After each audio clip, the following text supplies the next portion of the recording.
Hello, my name is Denise James.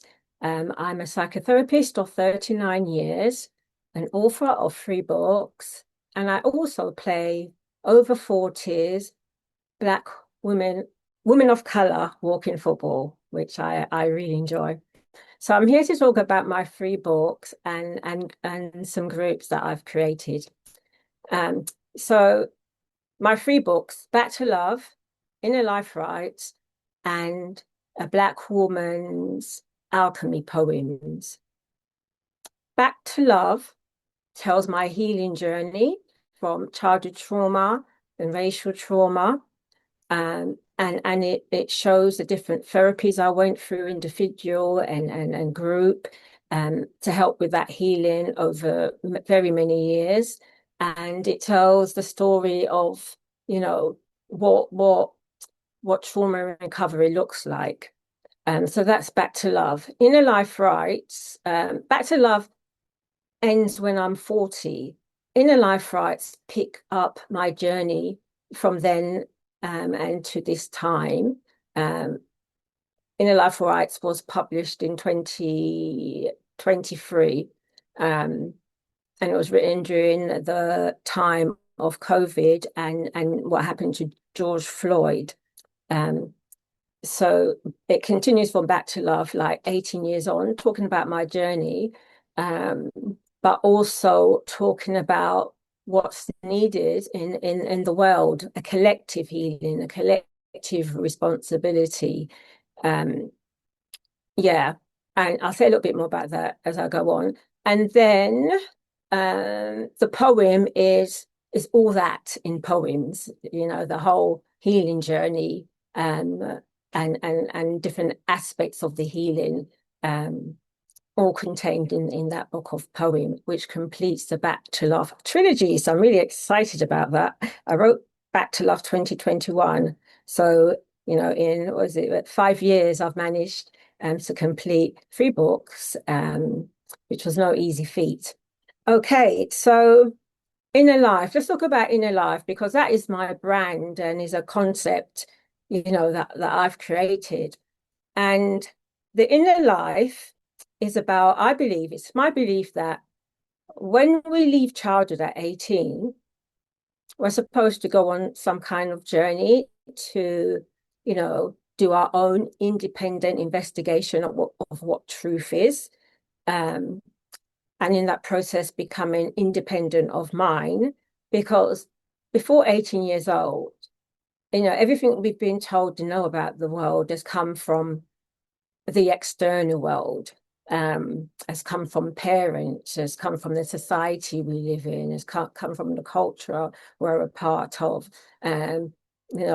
For 18 years, it's almost as if we've been kind of programmed and sponges and soaked in what the world tells us we should be, how we should be, and things we should aspire to.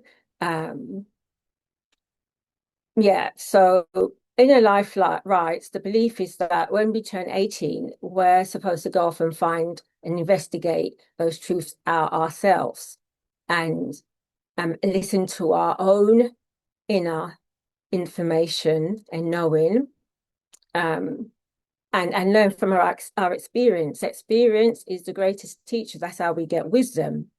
So I think until we've done that, we're not truly being who we are and may end up having a negative impact on the people we love, as well as relationship between the different groups in society. Um, there has definitely been a miseducation, and we've all been duped. Let's look at it in black and white. The white child and person has been educated to believe that they are superior than black people. There's a famous study, I can't remember the name of the people who done the studies, of the dolls, and which clearly illustrates that by the age of 3, the black child has already internalized racism in how the child thinks and feels about themselves and and thinks and feels about their place in the world. Um, Equally, that's happened to all children, not just to the black child. The white child have been, conditioned to believe that they are superior. Um, yeah, and privileged, and take that into their lives and into their relationships. Just like with psychological wounds and our personal stories, when we don't learn from experience, history repeats personally in our lives. So, for example, in regards to patterns, we may find ourselves in a workplace having the same experiences. We may find ourselves in our romantic relationships having the same experiences, but just different people. The same with the world, the external world. When we do not learn collectively, history repeats. So to me, it is no surprise that at this present time, with the political, situation that we are in, there is a resurgence of white supremacy, hatred, division, war, and that's because we haven't, personally, as well as collectively, as a people, we haven't done the work. We haven't got to the root of the problem and healed it up so that there could be more peace and harmony, again, whether that's personally or in the collective, and a lot more love and understanding and humanity. So to me, everything that's happening in the world is of no surprise. And just like with your personal healing, the only way out is through, through the pain, um, through the grief, through the depression, through the anxiety, through the fear. The same applies in the collective. We really've got to, you know, get along. Martin Luther King said, we have to learn to get along as brothers and sisters, or perish together as fools, you know. And as Malcolm X said, no man truly understands until he wishes for his brother what he wishes for himself. We've really got to get this straight, so the world can be a humane and just place for everybody. We all have to win. No one group of people can win over another. Um, the state of the world is because that continues to be. So yeah, we're one race, the human race, with different expressions. It's like a tree and the branches. No leaf is more important than the next. We all belong to the tree of life. We are its fruits, so to speak. So, all right, I want to spend a little bit.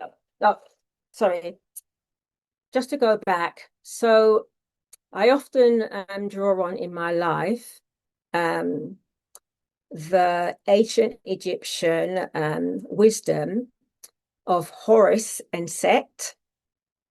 All great traditions have had wisdom stories to help, the people overcome and progress and understand.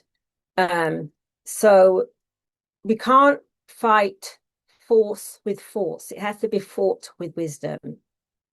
Yeah. We can't dominate either. It has to be kind of a right full order.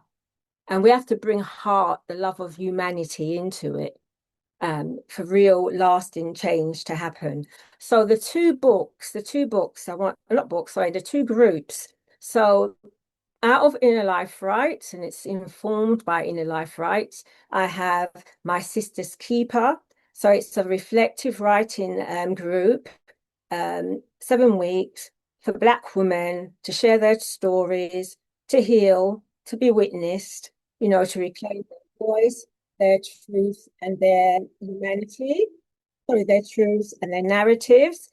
And the second book is a book for people from all walks of life, and it's social justice informed. And yeah, that's for all people to get together and really kind of look at our stuff, the stuff that we've inherited, the conditions that those created, and to kind of break that together. So this has been Denise James. My books, you can get them from Amazon and all book selling outlets. My website is transformativepsychotherapy.co.uk. And yeah, just thank you again for your time and your attention. And yeah, we all called to contribute at this time and to make a difference. It's still a good time to be alive.